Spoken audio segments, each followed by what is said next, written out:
Vous allez savoir dans un instant quelle différence il y a. Je vois toujours des doubles sens. Allez droit au but. Il n'y a aucun titre dans tout ce que je raconte, c'est purement simplement du plaisir culinaire. Et on dit une capre et un capron. Voilà. Une capre et un capron. Exactement. Alors c'est un petit condiment, c'est utilisé comme tel aujourd'hui, issu d'un minuscule petit arbuste très résistant qui s'appelle le caprier. Alors les deux proviennent du caprier.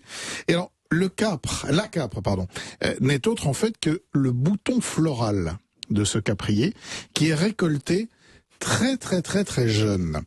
Et d'ailleurs, il y a différentes tailles de capres qu'on peut trouver. Ils sont en général classés. Quand vous les achetez, vous avez ce qu'on appelle les capres super fines, qui sont les toutes petites capres qui mesurent environ 6 mm, qui sont les meilleures, qui sont les plus raffinées en termes de goût, et qui sont aussi évidemment les plus chers parce que tous ces capres sont ramassés à la main. Vous avez un format un petit peu plus gros, autour de 10 mm en général, et puis vous avez les caprons.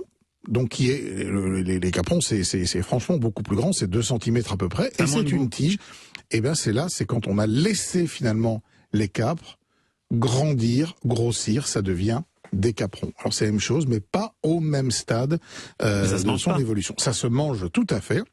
Ça se prépare à peu près de la même façon, c'est-à-dire que vous allez les trouver dans des petits pots qui sont mis dans des saumures vinaigrées. En termes de goût, c'est assez proche. La capre a un goût plus fin, presque un peu plus acide, un peu plus mordant, alors que le capron sera un peu plus doux. Les caprons, ça s'utilise beaucoup aussi à l'apéritif. Ça peut remplacer les cornichons, par exemple, avec un petit peu de charcuterie. Vous pouvez simplement croquer des caprons. Alors c'est quelque chose qui se mange évidemment tout au bord du pourtour méditerranéen. Il y a une île qui est très connue pour ses fameuses capres, c'est l'île de Pantelleria, île sur laquelle, vous l'avez dit tout à l'heure, mon cher Stéphane, on cultive aussi de la vigne, et Carole Bouquet est propriétaire d'une très belle propriété là-bas où elle fait des capres, des caprons et de l'huile d'olive et du vin d'olive. On en trouve également en Sicile, on en trouve un peu en France aussi. Les capriers arrivent à pousser, ils ont besoin de très peu d'eau, d'un climat relativement. Et alors à Capri, probablement, j'ai pas vérifié, mais il n'y a pas de raison qu'à Capri on puisse pas faire pousser des capriers. Alors ça sert pour plein de choses. On a parlé tout à l'heure de la fameuse aile de raie à la grenobloise ou l'aile de raie au capre. C'est une des recettes pour lesquelles on les utilise. On les utilise bien évidemment dans la tapenade. Indispensable, puisque la tapenade veut dire capre en fait en langue occitane, et donc il y en a évidemment dedans.